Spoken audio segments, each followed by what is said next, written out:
Today I'm going to show you how to make your videos look pro by turning a bad looking image like this into this. And all I did was change the camera settings and use some very simple lighting techniques. So even if you are a complete beginner, after watching this video, you will know exactly how to make your videos look more professional. And let's start with the camera settings. Okay, just by looking at this shot, I can instantly tell that the image quality could be much better. And that's because I purposefully used the wrong settings on my camera to expose this shot, just to show you what you should not do. You might notice that there's no separation between me and the background, and this is because right now my lens is set to f9, which is a very narrow aperture. And this means that the lens is letting very little light come into the camera, resulting in a darker image with a deeper depth of field, which means more things in focus. You might also notice that the image has a lot of grain and noise that looks very bad. And this is because in order to compensate the exposure for the narrow aperture that I'm using on my lens, I needed to set the ISO on my camera to 5000, which is way too high. And even though using a high ISO makes the image brighter, it also has the big downside of deteriorating the shot by introducing too much noise and grain to the video. So in order to fix this, we will set my lens to a wider aperture of f2.0, and we will also bring the ISO level down to around 200, which is the native ISO on my camera, and let's see what that looks like.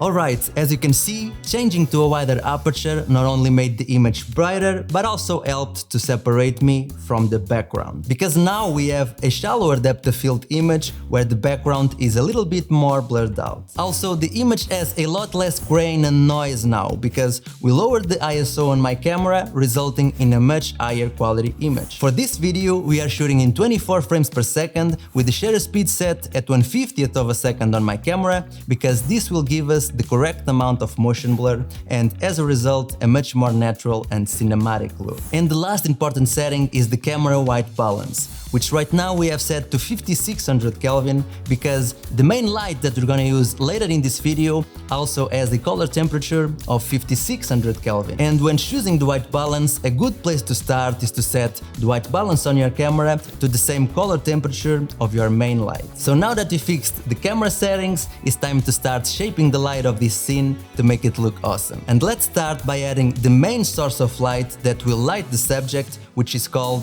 a key light.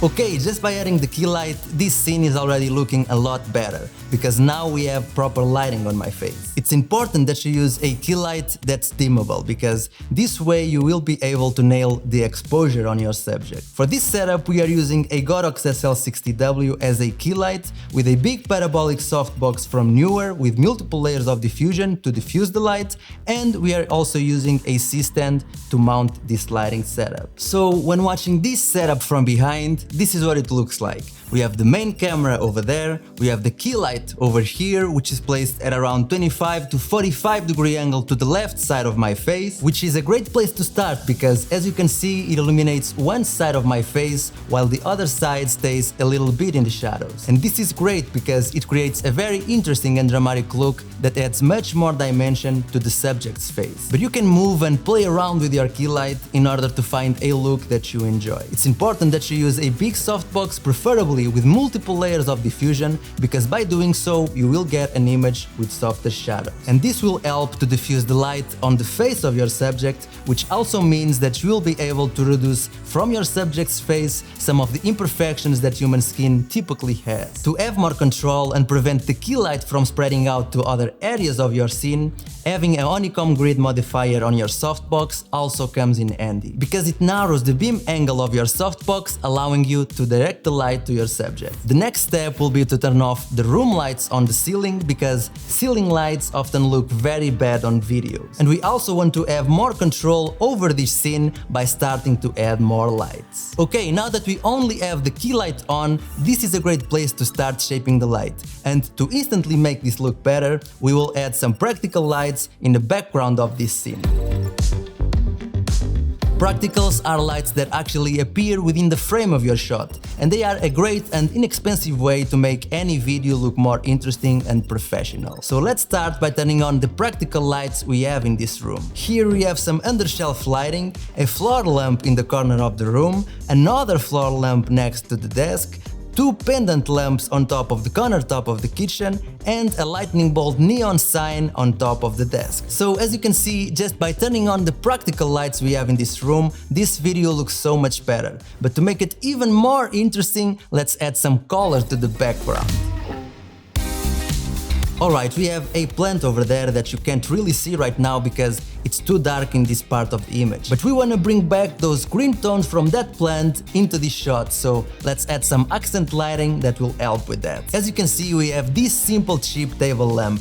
And what we're gonna do is we'll place it on the floor, just out of frame of our main shot, and we will point it to the plant. We also have this desk LED lamp that we will hide behind the plant, and this will not only accentuate the plant, but will also illuminate more of the desk. Okay, now that we have those green tones from the plant back, it's time to add some teal color to the background. That will help to create more of that Hollywood teal and orange cinematic look and separate me from the background. To do this, let's turn on the computer monitor with a full screen of a cool landscape photo from the mountains, and we will also use two Aperture AL-MC RGB lights that we will place behind the kitchen appliances. Now, to make this shot even more interesting, let's accentuate the kitchen shelf. And what we're gonna do here is we will place this simple cheap floor lamp just out of frame of our main shot, and we will point it to the kitchen shelf. Next, we will clamp this teal colored gel to the lamp in order to match the color of this accent light with the other teal lights that we placed behind the kitchen appliances. This is starting to look awesome. What we will do now is to add some color to my face in order to motivate that teal color coming from the background, and we will do this by using a rim light.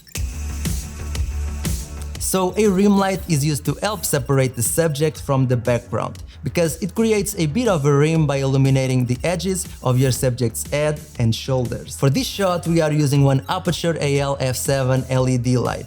This light isn't RGB, so we needed to clamp a teal colored gel to match the color of the background. A rim light should be placed out of frame on the opposite side of your key light, and it works best when it's placed higher up and angled down. And as you can see, that's exactly what I did. I placed my rim light over there on the opposite side of my key light. Okay, and after adding our rim light, this is our final shot.